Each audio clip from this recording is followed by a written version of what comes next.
हाय। इस लेक्चर के अंदर हम डिस्कस करेंगे problems and prospects of comparative government. मतलब कि कंपैरेटिव गवर्नमेंट के अंदर प्रॉब्लम्स क्या है और उसी के साथ साथ कंपैरेटिव गवर्नमेंट के प्रॉस्पेक्ट्स क्या है। प्रॉब्लम्स मतलब क्या कमियां हैं कंपैरेटिव गवर्नमेंट के अंदर, क्या कमजोरियां हैं कंपैरेटिव गवर्नमेंट के अंदर, और प्रॉस्पेक्ट्स मतलब कि इन सब कमजोरियों के होने के बावजूद भी एक उम्मीद है, एक रेलिवेंस नजर आती है हमें कंपैरेटिव गवर्नमेंट के अंदर। तो इसके अंदर हम बेसिकली प्रॉब्लम्स और प्रॉस्पेक्ट्स को डिस्कस करेंगे। प्रॉब्लम्स मतलब क्या प्रॉब्लम्स हैं कंपैरेटिव गवर्नमेंट के अंदर, और प्रॉस्पेक्ट्स मतलब अच्छाइयाँ क्या हैं कंपैरेटिव गवर्नमेंट के अंदर, या फिर हमें लगता है कि एक उम्मीद सी नजर आती है, एक रेलिवेंस नजर आती है कंपैरेटिव गवर्नमेंट की। सबसे पहले अगर मैं प्रॉब्लम्स ऑफ कंपैरेटिव गवर्नमेंट की बात करूं, सबसे पहला आपको यहाँ पे ये समझना है, वेस्टर्न इंक्लाइंड फील्ड है comparative government. Peculiar features of non western systems are ignored. जो हम कंपैरेटिव गवर्नमेंट के फील्ड की जब बात करते हैं तो ये बड़ा वेस्टर्न ओरिएंटेड है या फिर वेस्टर्न इंक्लाइंड है। जो मैक्सिमम स्कॉलर्स हैं कंपैरेटिव गवर्नमेंट के अंदर वो वेस्ट से आते हैं, यूरोप और अमेरिका से आते हैं।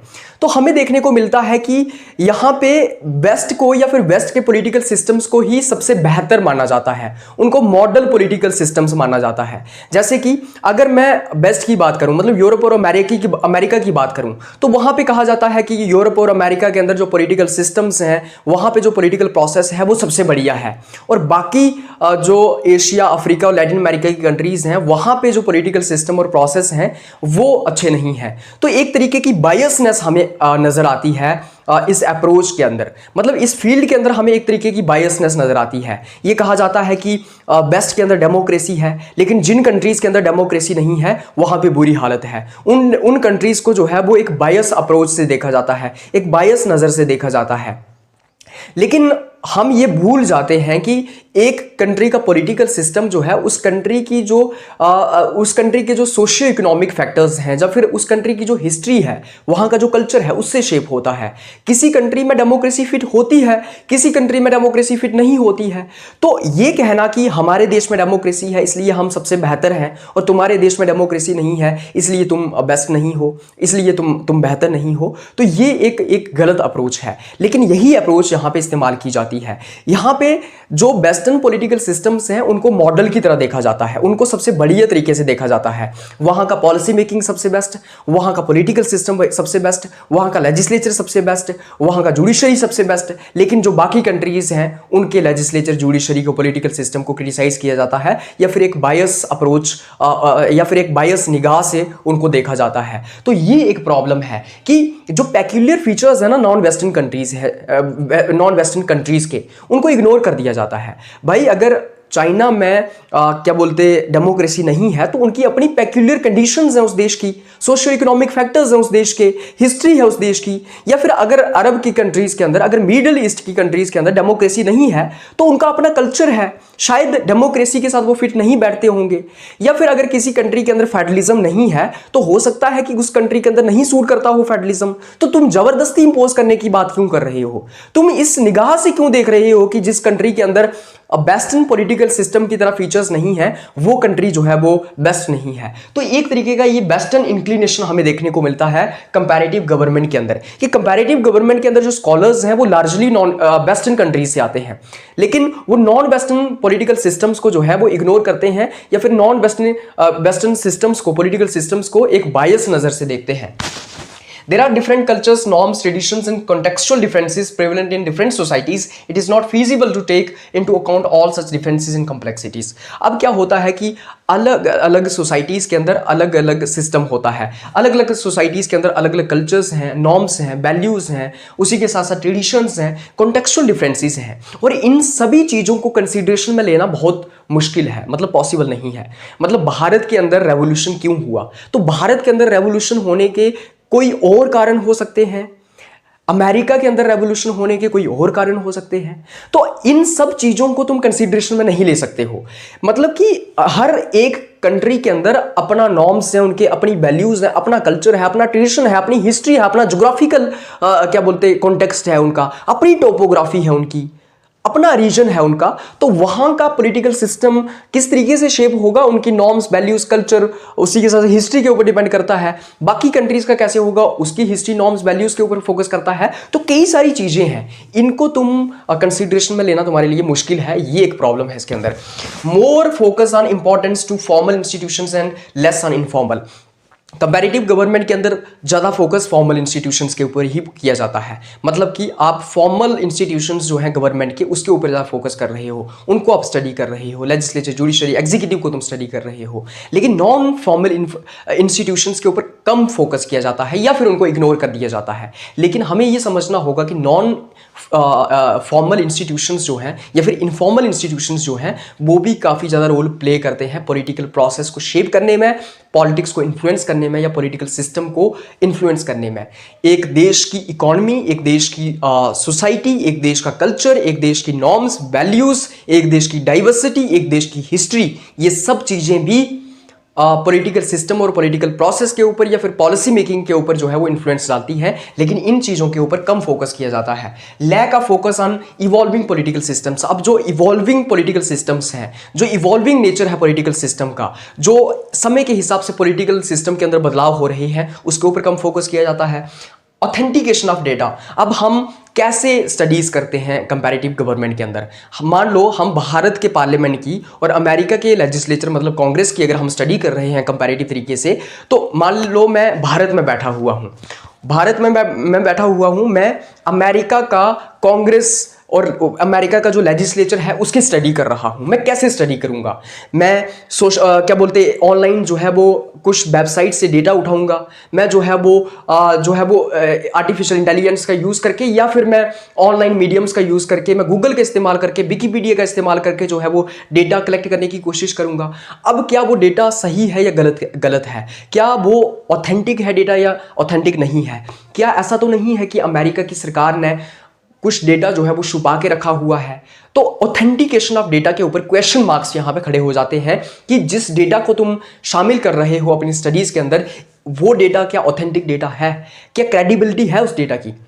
मान लो मैं नॉर्थ कोरिया के पॉलिटिकल सिस्टम को डिस्कस कर रहा हूँ, पॉलिटिकल सिस्टम को स्टडी कर रहा हूँ, तो क्या मुझे नॉर्थ कोरिया के पॉलिटिकल सिस्टम का रेलिवेंट डेटा मिल पाएगा? नहीं मिल पाएगा, क्योंकि नॉर्थ कोरिया का जो रेलिवेंट डेटा होगा वो अवेलेबल ही नहीं है, उन्होंने डेटा को मैनिपुलेट कर दिया है। तो ये एक प्रॉब्लम है। उसी के साथ साथ subjectivity of concepts and terms, democracy, liberty, socialism, justice, equality. अब democracy, socialism, justice, equality, authoritarianism, इन सब कंसेप्ट के ऊपर बहुत सब्जेक्टिविटी है। डेमोक्रेसी अमेरिका के लिए कुछ और है, इंडिया के लिए कुछ और है और यूरोप के लिए कुछ और है। लिबर्टी अमेरिका के लोगों के लिए कुछ और है, इंडिया के लोगों के लिए कुछ और है और पाकिस्तान के लोगों के लिए कुछ और है। सोशलिज्म, जस्टिस, इक्वालिटी, तो इन सब टर्म्स का जो है ना, ये एम्बिगुअस टर्म्स हैं। मतलब कि एक देश के लिए डेमोक्रेसी क्या है और दूसरे देश के लिए डेमोक्रेसी क्या है, दोनों में ज़मीन आसमान का फ़र्क हो सकता है। तो ये एक प्रॉब्लम है कि जो कंसेप्ट्स हैं, जो हमारे पास कंसेप्ट्स और टर्म्स आती है, इनके अंदर बड़ी सब्जेक्टिविटी है। तो हम ये नहीं कह सकते हैं, फॉर एग्जाम्पल वेस्टर्न स्कॉलर्स ये कहेंगे कि अमेरिका की डेमोक्रेसी ही सबसे बढ़िया डेमोक्रेसी है। अब अमेरिका की डेमोक्रेसी सबसे बढ़िया डेमोक्रेसी क्यों है? हो सकता है कि इंडिया की डेमोक्रेसी सबसे बढ़िया डेमोक्रेसी हो। तो तुम कह रहे हो कि अमेरिका की डेमोक्रेसी जो है वो मॉडल ऑफ डेमोक्रेसी है, मतलब America is a model of democracy. America की डेमोक्रेसी जिस तरीके से काम करती है वो ही मॉडल है डेमोक्रेसी का। भाई क्यों अमेरिका की डेमोक्रेसी क्यों मॉडल होगी? भारत की डेमोक्रेसी क्यों नहीं मॉडल होगी पूरी दुनिया के अंदर? मतलब कि भारत की डेमोक्रेसी जिस तरीके से काम करती है वो भी तो मॉडल हो सकती है। इसी को तो मैं ये कह सकता हूं ना कि भारत में डेमोक्रेसी जिस तरीके से काम कर रही है वही डेमोक्रेसी होती है, वही सबसे बढ़िया डेमोक्रेसी होती है। अब तुम मुझसे कहोगे कि कैसे यहाँ पे ये सबसे बढ़िया डेमोक्रेसी होती है, यहाँ पे फ्री एंड फेयर इलेक्शंस नहीं होती हैं, यहाँ पे लोग एजुकेटेड नहीं है। तो मैं ये कहूंगा कि डेमोक्रेसी के फीचर्स ही यही होते हैं, डेमोक्रेसी इसी को कहा जाता है। मतलब डेमोक्रेसी को तो तुम डिफाइन कैसे करोगे? अगर तुमने मुझे कहा कि डेमोक्रेसी ऐसे नहीं होती है, अब यहाँ पे फ्री एंड फेयर इलेक्शंस होनी चाहिए, यहाँ पे लोगों का पार्टिसिपेशन नहीं है, तो मैं ये कहूँगा कि इसी को डेमोक्रेसी बोलते हैं, यही फीचर्स हैं डेमोक्रेसी के। तो आप बोलोगे नहीं अमेरिका में ऐसा नहीं होता है, तो मैं कहूँगा अमेरिका में डेमोक्रेसी है ही नहीं। अगर अमेरिका में डेमोक्रेसी उनको लानी होगी तो पहले उनको इंडिया जैसी डेमोक्रेसी लानी होगी। तो ये एक प्रॉब्लम है that there is a lot of subjectivity related to the terms, for example justice, liberty, equality, freedom, socialism, liberalism, क्या बोलते हैं, इन सब टर्म्स के ऊपर काफी ज्यादा सब्जेक्टिविटी है। उसके बाद वन साइज फिट ऑल। अब देखो कंपैरेटिव गवर्नमेंट के अंदर एक अप्रोच फॉलो की जाती है, वन साइज फिट ऑल। तो मतलब एक ही अप्रोच इस्तेमाल की जाती है सारे के सारे पॉलिटिकल सिस्टम्स को पढ़ने के लिए। यह कहा जाता है कि एक ही तरीके से हम सारे के सारे पॉलिटिकल सिस्टम्स को समझ सकते हैं, पढ़ सकते हैं। तो जो तुम अमेरिका में मेथड्स यूज कर रहे हो पॉलिटिकल सिस्टम को पढ़ने के लिए, वही मेथड्स तुम इंडिया में भी यूज कर रहे हो पॉलिटिकल सिस्टम को पढ़ने के लिए, वही तुम जापान में यूज कर रहे हो, वही तुम पाकिस्तान में यूज कर रहे हो, वही तुम बांग्लादेश में यूज कर रहे हो, which is not a good idea. मतलब कि तुम्हें अगर हिंदुस्तान का पॉलिटिकल सिस्टम पढ़ना है, इसके लिए तुम्हें अलग मेथड्स या फिर अप्रोचेस इस्तेमाल करनी होगी, अमेरिका के लिए अलग करनी होगी। तो ये जो एक परसेप्शन है, ये एक अप्रोच जो है कंपैरेटिव गवर्नमेंट के अंदर, that one size fit all, कि एक ही साइज जो है वो सभी को फिट हो जाता है, ये सही नहीं है। पाकिस्तान में डेमोक्रेसी क्यों फेल हुई, उसको हमें अलग तरीके से समझना होगा। भारत में डेमोक्रेसी क्यों सक्सेसफुल है, उसे हमें अलग तरीके से समझना होगा। और बांग्लादेश में डेमोक्रेसी क्यों फेल हुई, उसको हमें अलग तरीके से समझना होगा। तो हम एक ही तरीके से हम तीनों चीजों को नहीं समझ सकते हैं, तो ये हमें याद रखना होगा। Apathetic and disinterested approach to the study of political systems and processes in global south. अब ग्लोबल साउथ के जो पॉलिटिकल सिस्टम और प्रोसेस है, ग्लोबल साउथ के अंदर आला कंट्रीज आती है, अफ्रीका, एशिया और लैटिन अमेरिका की कंट्रीज। ग्लोबल साउथ के जो पॉलिटिकल सिस्टम और प्रोसेस है, उनको समझने के लिए एक डिसइंटरेस्टेड अप्रोच फॉलो की जाती है कंपैरेटिव पॉलिटिक्स के साइंटिस्ट के द्वारा, या कंपैरेटिव पॉलिटिक्स के जो स्कॉलर्स हैं उनके द्वारा। मतलब कि ज़्यादा इंटरेस्ट नहीं होता है ग्लोबल साउथ के पॉलिटिकल सिस्टम को समझने के लिए, पॉलिटिकल प्रोसेस को समझने के लिए। एक एपैथेटिक नेचर होता है कंपैरेटिव पॉलिटिक्स के स्कॉलर्स के अमंग ग्लोबल साउथ को समझने के लिए। उनका ज़्यादा फोकस वेस्टर्न कंट्रीज़ के ऊपर होता है, वेस्टर्न पॉलिटिकल सिस्टम्स और प्रोसेसेस के ऊपर होता है, और वो ग्लोबल साउथ के अंदर एक डिसइंटरेस्टेड हमें देखने को मिलते हैं, इंटरेस्ट नज़र नहीं आता है उनका हमें, तो जो कि एक प्रॉब्लम है। हालांकि इसके अंदर सुधार हो रहा है, अभी ग्लोबल साउथ के ऊपर भी फोकस किया जा रहा है। 1980s ऑनवर्ड हमें देखने को मिला कि ग्लोबल साउथ के पॉलिटिकल सिस्टम और प्रोसेस के ऊपर भी फोकस किया जा रहा है। Over simplification and over generalisation. Comparative government के अंदर हम बड़ा ओवर सिंप्लीफिकेशन कर देते हैं, हम बड़ा ओवर जनरलाइजेशन कर देते हैं। हम ये कह देते हैं कि रेवोल्यूशन इसलिए होता है, रेवोल्यूशन के हम एक जनरलाइज कॉजेज हम एक्सप्लेन कर देते हैं। अब मान लो अमेरिका में रेवोल्यूशन हुआ और पॉलिटिकल साइंटिस्ट आए, कंपैरेटिव गवर्नमेंट के स्कॉलर्स आए, उन्होंने कहा कि ये रीजंस होते हैं रेवोल्यूशन होने के। मतलब अमेरिका के रीजंस उन्होंने फाइंड आउट किए कि अमेरिका में ये कारण थे इसलिए रेवोल्यूशन हुआ। अभी उन्होंने एक जनरलाइजेशन दे दी कि अगर ये कारण होंगे तो रेवोल्यूशन होगा। अभी भाई अमेरिका में रेवोल्यूशन होने के अलग कारण हो सकते हैं, इंडिया में रेवोल्यूशन होने के अलग कारण हो सकते हैं। तो एक जनरलाइजेशन हम क्रिएट करते हैं कंपैरेटिव गवर्नमेंट के अंदर, एक ओवर सिंप्लीफिकेशन कर दी जाती है, जो कि एक प्रॉब्लम है। तो ये कुछ प्रॉब्लम्स हैं कंपैरेटिव गवर्नमेंट के अंदर। उसके बाद आइए अब डिस्कस करते हैं प्रोस्पेक्ट्स ऑफ कंपैरेटिव गवर्नमेंट। तो कंपैरेटिव गवर्नमेंट में हजारों बुराइयां हैं, हम ये जानते हैं, हमने समझा, लेकिन कंपैरेटिव गवर्नमेंट में अच्छाइयां भी तो हैं। कंपैरेटिव गवर्नमेंट में हमें एक उम्मीद भी तो नजर आती है, कंपैरेटिव गवर्नमेंट की हमें एक रेलिवेंस भी तो नजर आती है। तो हजारों बुराइयां सही, मगर अच्छाइयाँ भी तो हम पढ़ लें। हम एक उम्मीद जो हमें नज़र आती है कंपैरेटिव गवर्नमेंट के अंदर, या फिर इसकी जो रेलिवेंस हमें नज़र आती है, उसको भी तो हमें समझ लें, उसको भी तो हम समझ लें। और इसकी रेलिवेंस है तभी तो हम इस सब्जेक्ट को पढ़ रहे हैं। अगर इसकी रेलिवेंस ना होती, अगर ये आउटडेटेड हो गया होता, तो हम शायद इसको पढ़ ही ना रहे होते। तो सबसे पहले इसके अंदर हमें देखने को मिलता है field becoming dynamic and including new concepts and methodology.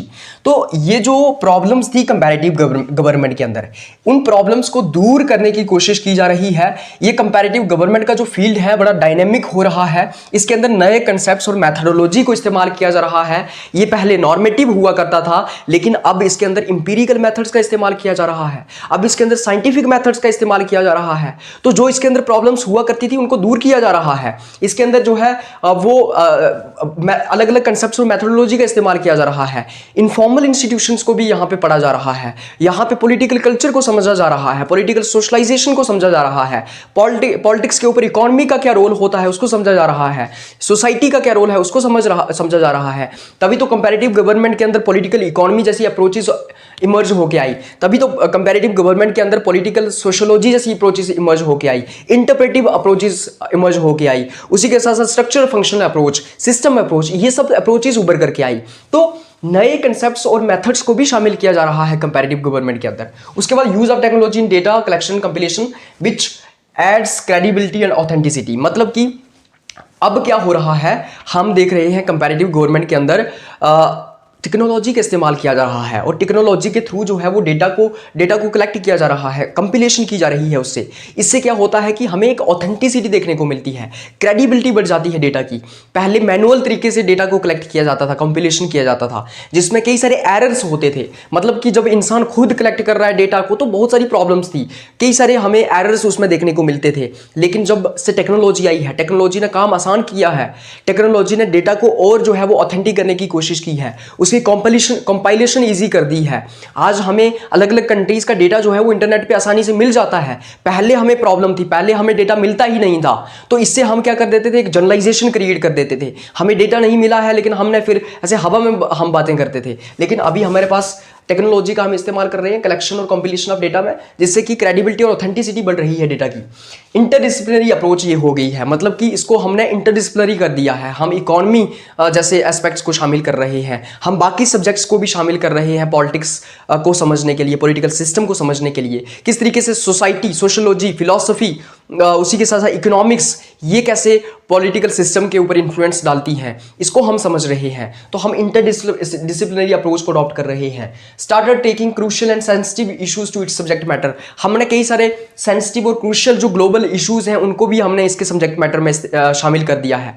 पहले सिर्फ पॉलिटिकल सिस्टम की स्टडी की जाती थी, आजकल हम ग्लोबल इश्यूज जो हैं, क्लाइमेट चेंज जो है, टेररिज्म जो है, ट्रैफिकिंग जो है, डिस्प्लेसमेंट है, रेफ्यूजीज की समस्या है, जेंडर डिवीजन है, उसको भी हम इसके अंदर इंक्लूड कर रहे हैं। उसके बाद shift from west to non western countries. पहले सिर्फ ये वेस्ट ओरिएंटेड हुआ करती थी, यूरोप के ऊपर फोकस किया जाता था, यूरोप के पॉलिटिकल सिस्टम को ही समझा जाता था, उन्हीं को पढ़ा जाता था। लेकिन आजकल नॉन वेस्टर्न कंट्रीज के सिस्टम और पॉलिटिकल सिस्टम और प्रोसेस को भी समझा जा रहा है, उनके ऊपर भी फोकस किया जा रहा है। इससे हम देखते हैं कि हमारी comparative government international in character हो गई है। उसके बाद collection, compilation and sharing of data. अब क्या किया जाता है कंपैरेटिव गवर्नमेंट के अंदर, डेटा को कलेक्ट किया जाता है, डेटा की इंफॉर्मेशन को शेयर किया जाता है, डेटा को शेयर किया जाता है, और डेटा का जो कंपिलेशन है उसको भी शेयर किया जाता है। इससे क्या होता है, पॉलिसी मेकिंग में हमें हेल्प होता है। फॉर एग्जांपल, भारत के अंदर बेटी बचाओ बेटी पढ़ाओ स्कीम क्यों फेल हो गई, ये कंपैरेटिव गवर्नमेंट के स्कॉलर्स ने जो है वो एनालाइज किया। ये कंपैरेटिव गवर्नमेंट के स्कॉलर ने, किसी एक स्कॉलर ने जो है स्टडी किया कि भारत में बेटी बचाओ बेटी पढ़ाओ स्कीम क्यों फेल हो गई। अब ये जो डेटा है सरकार इसका इस्तेमाल कर सकती है और सरकार ऐसे स्टेप्स उठा सकती है जिससे कि आने वाली जो पॉलिसीज हैं, जो स्कीम्स हैं, उनके अंदर जो है वो कमी दूर की जाए, जो कमी जो है वो बेटी बचाओ बेटी पढ़ाओ स्कीम में रह गई थी। तो बेसिकली जैसे किसी देश की स्टडी की किसी कंपैरेटिव गवर्नमेंट के स्कॉलर ने कि उस देश में क्यों इंस्टेबिलिटी आ गई, या उस देश में क्यों जो है वो रेवोल्यूशन हुआ, और उस स्टडी को जो है हम इजीली एक्सेसिबल है वो इंफॉर्मेशन हमारे पास। तो फ्यूचर के लिए हम ये समझ सकते हैं कि हमें ऐसी चीज़ें नहीं करनी है, क्योंकि इससे जो है रेवोल्यूशन हो जाता है। उसके बाद study of regional institutions and local level governmental structures. अब रीजनल इंस्टीट्यूशंस की भी स्टडी की जाती है इसके अंदर, लोकल लेवल गवर्नमेंटल स्ट्रक्चर्स की स्टडी की जाती है। भारत का पॉलिटिकल सिस्टम कैसा है, यहाँ का स्ट्रक्चर कैसा है, एशिया में पॉलिटिकल सिस्टम और उसका स्ट्रक्चर कैसा है, साउथ ईस्ट एशिया में कैसा है, अफ्रीका में कैसा है। तो हम जो है ना रीजनल बेसिस पे स्टडी कर रहे हैं, हर एक देश के लोकल लेवल पे स्टडी कर रहे हैं, जिससे कि ये फील्ड थोड़ा वास्ट हो गया है। इसके अंदर हमें देखने को मिल रहा है कि एनरिचमेंट हो रही है फील्ड के अंदर, इंक्लूसिविटी आ रही है फील्ड के अंदर, रेलिवेंस बढ़ रही है इसकी। It helps in analysing the various factors issues responsible for instability and war. हम समझ सकते हैं, जैसे पॉलिटिकल साइंटिस्ट जो हैं, जो कंपैरेटिव गवर्नमेंट के स्कॉलर्स हैं, वो पूरी दुनिया के अंदर ये एनालाइज करते हैं कि पूरी दुनिया के अंदर लड़ाई क्यों हो रही है, रशिया और यूक्रेन की वॉर के पीछे क्या कारण है, क्या नहीं करना चाहिए था, और अगर वो नहीं किया जाता तो शायद वॉर ना होती। तो जब हम देखते हैं कि बांग्लादेश के अंदर इंस्टेबिलिटी क्यों आई है, कंपैरेटिव गवर्नमेंट के स्कॉलर्स ये डिस्कस कर रहे हैं, स्टडी कर रहे हैं कि बांग्लादेश के अंदर रिजीम चेंज क्यों हो गई, वहां पे इंस्टेबिलिटी क्यों आई, वहां पे सरकार क्यों गिर गई। तो इससे क्या होगा, इससे जब तुम अलग अलग जो जंगें हो रही हैं, जो वॉर्स हो रही है पूरी दुनिया के अंदर, जो इंस्टेबिलिटी आ रही है, तो तुम्हें क्या किया जा रहा है, इसको स्टडी करके तुम्हारे पास डेटा आ रहा है ना, तो पूरी दुनिया जो है अवेयर हो जाएगी ना कि रशिया और यूक्रेन ने ये सब किया था, ये सब कारण थे, इसलिए वहां पे लड़ाई हुई, वॉर हुई। तो हमें ये नहीं करना है। बांग्लादेश में ये प्रॉब्लम थी इसलिए वहां पे इंस्टेबिलिटी आई, तो हिंदुस्तान उससे सबक ले सकता है कि हमें ये नहीं करना है, नहीं तो इंस्टेबिलिटी आ जाएगी। इससे वॉर्स को खत्म किया जा सकता है, इंस्टेबिलिटी को खत्म किया जा सकता है, और इससे क्या होगा, it promotes peace and stability in the world. इससे पीस आएगी, दुनिया में शांति आएगी जब वॉर्स नहीं होगी, स्टेबिलिटी आएगी दुनिया में। उसके बाद जो है वो कंपैरेटिव गवर्नमेंट जो है वो क्राइसिस मैनेजर का काम करती है फ्यूचर के लिए। क्राइसिस मैनेजर का कैसे काम करती है कि हमें रिमेडीज प्रोवाइड की गई हैं, हमारे पास डेटा है, हमें पता है कि अगर ऐसा होगा तो डेमोक्रेसी फेल हो सकती है, क्योंकि कंपैरेटिव गवर्नमेंट के स्कॉलर्स ने ये पढ़ा कि अरब में डेमोक्रेसी क्यों फेल होगी, पाकिस्तान में डेमोक्रेसी क्यों फेल होगी, बांग्लादेश में डेमोक्रेसी क्यों फेल होगी। इसलिए हमारे पास फ्यूचर के लिए रेमेडी है, हम ये समझ सकते हैं कि हमें ये नहीं करना है, इससे डेमोक्रेसी फेल हो जाएगी। तो एक क्राइसिस मैनेजर का काम करती है, ये हमें रेमेडीज देने का काम करती है, ये हमें प्रिस्क्रिप्शन देने का काम करती है, ये हमें अवेयर करती है। तो ये सब प्रॉस्पेक्ट्स हैं, एक उम्मीद नजर आती है कंपैरेटिव गवर्नमेंट के अंदर, एक रेलिवेंस नजर आती है कंपैरेटिव गवर्नमेंट के अंदर। तो इस तरीके से हम कंपैरेटिव गवर्नमेंट के प्रॉब्लम्स और प्रॉस्पेक्ट्स को यहाँ पे कवर करते हैं। अगर आपको इस लेक्चर का पीडीएफ चाहिए तो आप इस वीडियो की डिस्क्रिप्शन में जा सकते हैं, वहां पे टेलीग्राम चैनल का लिंक दिया होगा, वहां से आप टेलीग्राम चैनल ज्वाइन कर सकते हैं, आपको पीडीएफ मिल जाएगा। आप सब लोगों का बहुत बहुत धन्यवाद।